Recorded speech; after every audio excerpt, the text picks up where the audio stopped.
I just wanted to put an extra warning label at the beginning of today's episode just due to the seriousness of the subject matter.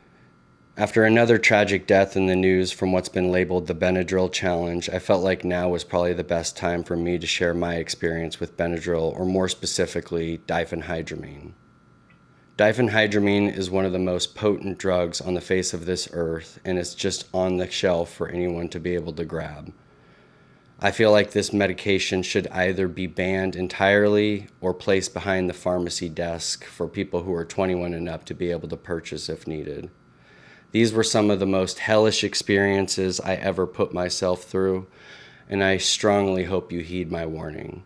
With that being said, viewer discretion advised.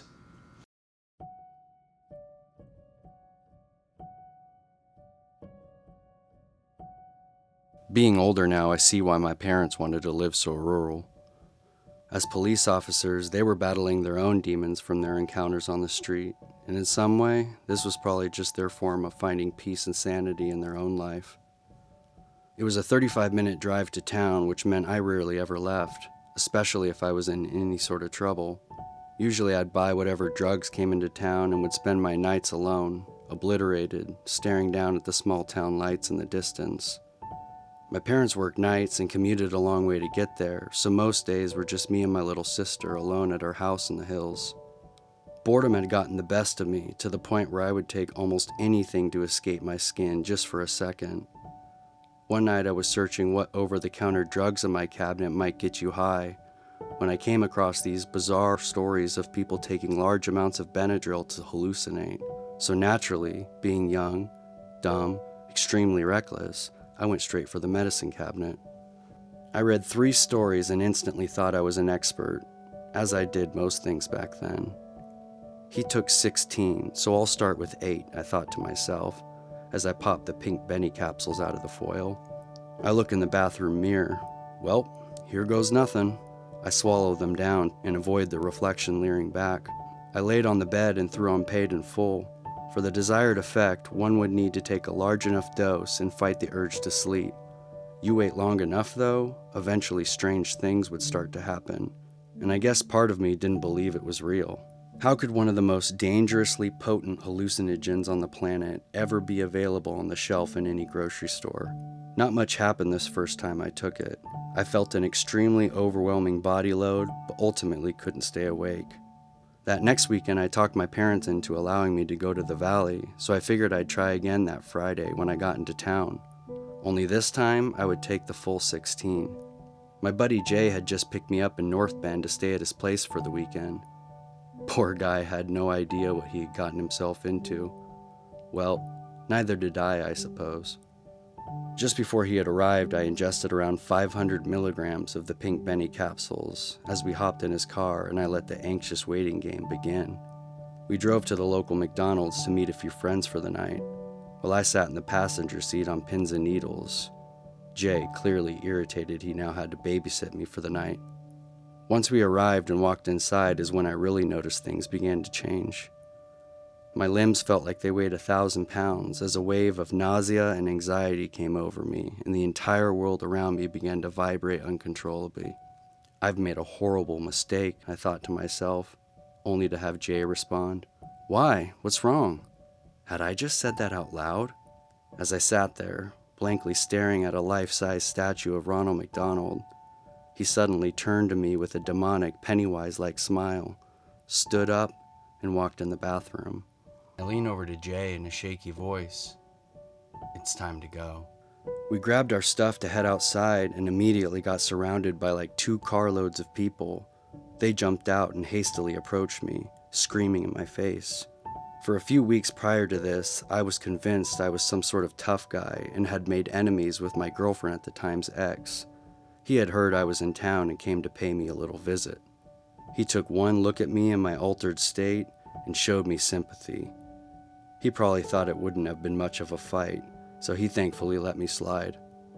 By this point, it had been a couple hours since I ingested the Benadryl, and it was in full effect. I no longer had any control and was completely dependent on Jay to keep me grounded in this realm.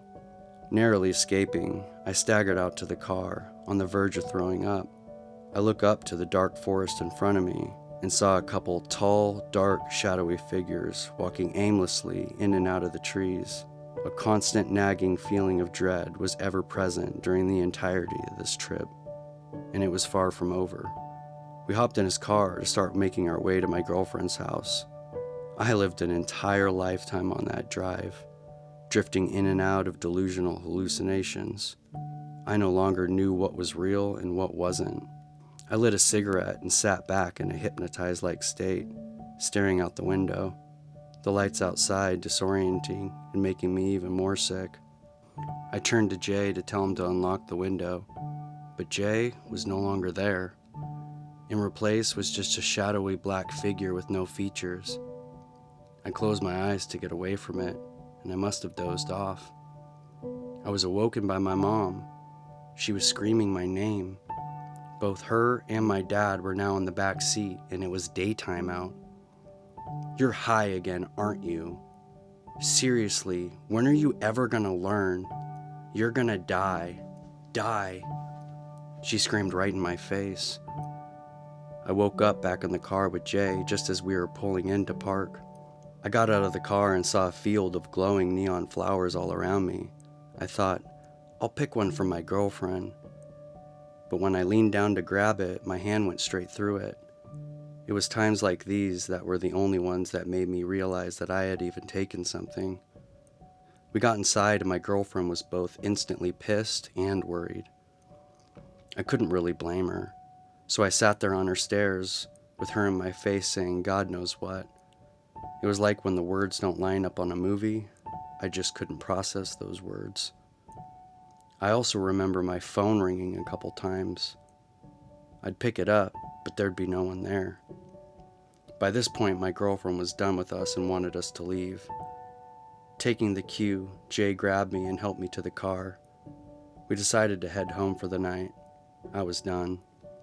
Well, we got about a quarter mile down the road, still in my girlfriend's neighborhood, when I apparently unlocked the door and jumped out of a moving car. Jay told me later he pulled off freaking out, screaming my name into the midnight forest, but I was gone. What happened during that time is still a mystery to me, because the next thing I remember was coming to walking out of the forest. I walked up the road a couple minutes to see a bright light coming my way, a car pulling off. "Are you okay?" the female driver asks. She steps out into the light. It was one of my two friends who just happened to be passing by. Thank God for that, because that was the only thing that helped me find my way back to Jay. I was exhausted, covered in dirt and blood from sticker bushes, and just ready for it to be over. I woke up the next morning, my whole body aching, a pounding headache that lasted for days. Never again, I thought to myself. Never again. Did I just say that out loud?